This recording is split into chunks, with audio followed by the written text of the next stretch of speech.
Après l'appel fait le week-end écoulé par le président de la machette syndicale des travailleurs gabonais, MSTGV, Pierre Minta, d'organiser dans toutes les provinces des sittings pour réclamer l'arrimage des pensions retraite. Que ce lundi, la machette syndicale a effectué un sitting au boulevard Triomphal, non loin de la primature, pour revendiquer leur allocation impayée depuis 7 ans. En période Covid, le 12 mars 2020, le gouvernement nous a dit allons-y dans les commissions.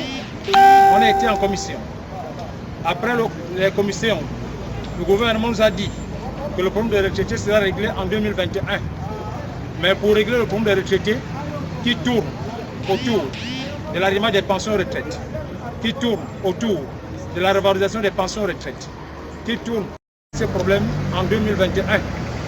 Mais pour régler ce problème, le gouvernement a préféré commander un cabinet pour faire une étude actuarielle. Le cabinet Finactu a été retenu. Le cabinet Finactu a commencé l'étude actuarielle en octobre 2021. Le 28 décembre 2021, le cabinet Finactu a remis le rapport des conclusions de l'étude à Madame le Premier ministre. À la suite de cette remise du rapport des conclusions de Finactu, Madame le Premier ministre a diligenté un voyage d'imprégnation en Côte d'Ivoire pour aller voir ce qui se passe. Pierre Minta, j'avais été choisi par le Premier ministre pour dire, toi qui défends les retraités, vas-y voir ce qui se passe aussi en Côte d'Ivoire. Comme ça, au retour, on va régler les problèmes. Nous sommes allés en Côte d'Ivoire, aux frais du contribuable. On est encore en 2021, aujourd'hui. Et en partant en Côte d'Ivoire, ce jour-là, j'avais posé la question aux 3 membres du gouvernement. L'ancien ministre de la Défense, M. Michael, l'ancien ministre du Budget, M. Sosten Osungo, Madame Madeleine Baird, de la fonction publique ministre actuelle, qu'après notre voyage d'imprégnation en Côte d'Ivoire, est-ce qu'il y a une autre étape? Le gouvernement nous a dit, c'est la dernière étape. C'est la dernière étape. Alors, nous sommes au mois d'avril, donc nous sommes au 4e mois de l'année 2022.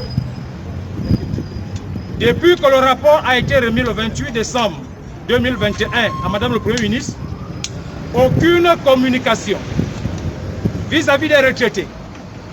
Aucune communication.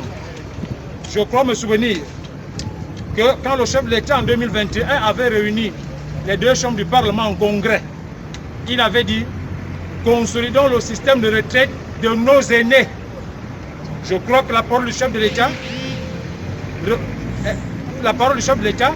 pour moi, ne doit souffrir aucune contestation. Malgré avoir fait toutes les démarches administratives, ils ne sont pas rentrés en possession de leur dû. Ils ne savent plus à quel sein se vouer.